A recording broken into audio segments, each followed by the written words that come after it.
मी ते रुजू झाल्यानंतर संबंधित तक्रार हे माझ्याकडे आले होते. त्यांच्या तक्रारीची दखल घेत मी संबंधित ही जी बाब आहे ही उपायुक्त महसूल यांच्याशी निगडीत असल्यामुळे त्यांना त्याच्यावर सुनावणी घेण्यासाठी मी सांगितलं होतं. त्यावर की असं कुठला पण विषय असल्यास त्याच्यात मला असं वाटतं की एक नॅचरल जस्टिसच्या अंडर त्याची सुनावणी घेणं अपेक्षित आहे. तर मला आता प्रसारमाध्यमातूनच कळलं की ती सुनावणी प्रलंबित झाली होती. संबंधित तक्रारदार मला परत भेटले. तर मी संबंधित उपायुक्तांना त्याच्याबद्दलची सुनावणी घेण्यास सांगितलं आहे. त्यानंतर जरी सपोज आपले जे तक्रारदार आहेत ते त्याच्याशी सहमत नसतील आणि समजा ते कुठल्या शासन निर्णय किंवा नियमात बसत नसेल तर आपण त्याची स्वतंत्रपणे चौकशी करून पुढील जी काही अपेक्षित कारवाई असणार, जी काही पुढे येईल निदर्शनात जे काही डॉक्युमेंट येईल त्या हिशोबाने आपण पुढची कारवाई करूया. तर ज्यावेळेस ते पत्र भरलं जातं त्यावेळेस फॉर्म दिले जातात प्रशासनाच्या, नीट हा सर्टिफिकेट असणं गरजेचं आहे, पण ते त्या ठिकाणी नाही. त्यावेळेस आता त्यावेळेला जे काही इलेक्शन्स होत असतात, त्यावेळेला जे काही आरो असतात, त्यावेळेला ते कसं स्वीकारण्यात आलं होतं याबद्दलची माहिती मला नाही आहे, बिकॉज ते प्युअरली स्पॉज्युडिशियल स्वरूपाचं काम आहे. परंतु आता समजा याच्यावर आक्षेप आला आहे किंवा कुठल्या स्वरूपाची तक्रार आहे तर त्याची पूर्णपणे चौकशी करून आपण स्वतंत्रपणे त्या जे काही ती कमिटी असणार, ऑथॉरिटी असतात त्यांच्यापुढे आपण ही वस्तुस्थिती मांडूया. नमस्कार, मी जितेंद्र प्रकाशलाल कुकरेजा. मी माननीय आयुक्तांकडे जळगाव शहर महानगरपालिकाचे 15 जून 2026ला एक तक्रार दिली होती, ज्याच्यामध्ये श्री रमेश रिजुमल मतानी हे स्वीकृत नगरसेवक आहे भाजपचे.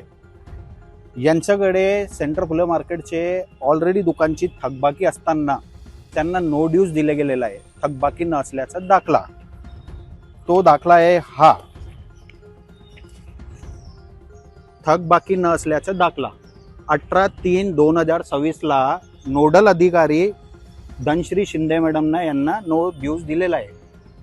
आणि या संदर्भात मी RTI मध्ये एक ॲप्लिकेशन केलेली होती की यांची दुकानावर किती थकबाकी आहे, मला डिमांड रजिस्टर मिळावा. आणि मला त्या RTI मध्ये डिमांड रजिस्टर मिळालेलं आहे. मी या डिमांड रजिस्टर ओरिजिनल पहिले अवलोकन केलं होतं. त्याची दिनांक होती 11/8/2026. त्यामध्ये असा विषय होता की त्याचं नाव श्री रमेश रिजुमल मतानी यांच्याकडे 4,76,525 रुपये ऑलरेडी पेंडिंग दिसत आहे. बघा, थकबाकी दिसतीये.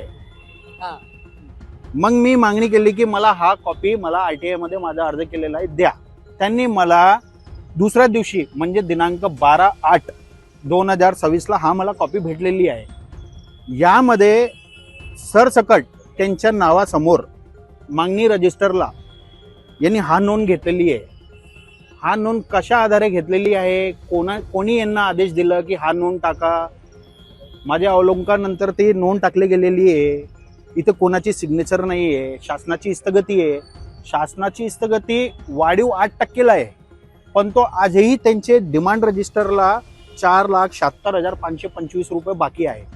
तो व्यक्ती जर थकबाकीदार आहे तर माझं हा म्हणणं आहे की यांना हा नो ड्यूज दाखला कस का दिला गेला.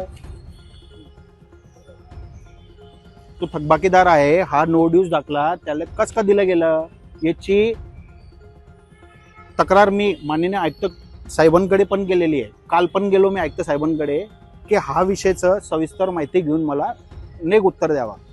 आणि महत्त्वाची गोष्ट अशी आहे की मी आयुक्त साहेबांना विनंती पण केली होती की हा जो नो ड्यूज आहे हा मॅडम धनश्री शिंदे माननीय उपायुक्त सो महसूल यांनीच दिलेला नो ड्यूज आहे, हा थकबाकी न असल्याचा दाखला. आणि माझी हेरिंगच्या आता जे सविस्तर तुम्ही दिलेली आहे त्यांच्याकडे हेरिंग होते आणि त्यात काय होते, प्रत्येक ज्या हेरिंगची तारीख येते मला 12:30-1ला ते कॉल करता की हा काहीतरी कारण देतात ते की आज हेरिंग होणार नाही, पुढची तारीख घेऊन टाका. कालही मला एक पत्र पाठवला की भाई आमच्याकडे मीटिंगचं काहीतरी काम आहे, आज हेरिंग होऊ शकणार नाही. म्हणून मी आयुक्त साहेबांना भेटलो की आयुक्त साहेबांना पूर्ण वर्णन दाखवले पण नाही मी की याच्यात सविस्तर तुम्ही चौकशी करा आणि माझी जी सुनावणी आहे आपल्या दाढी म्हणजे त्यांच्याकडे माझी सुनावणी व्हावी ही माझी नम्र विनंती आहे. मागणी अशी आहे माझी की जर हा रमेश रिजुमल मतानी हा सेंट्रल फुले मार्केटमध्ये जर गाडीधारक आहे, तिथे ऑलरेडी जितकेही गाडीधारक आहे त्यांना पण थकबाकी नो ड्यूज मिळाला पाहिजे. माझी अशी मागणी आहे की यांना पण हे जे थकबाकीदार आहे यांच्या समोर अशी नोंद नाही आहे. ही बी तर शासनची स्थगतीप्रमाणे आहे ना, यांना पण नो ड्यूज भेटायला पाहिजे. जितके थकबाकीदार आहेत ते सर्वांना नो ड्यूज भेटायला पाहिजे. निवड जे आहे माननीय आयुक्तांना मी केलेली विनंती त्याचा जे नो ड्यूज आहे थकबाकी नसल्याचा दाखला हा रद्द व्हावा.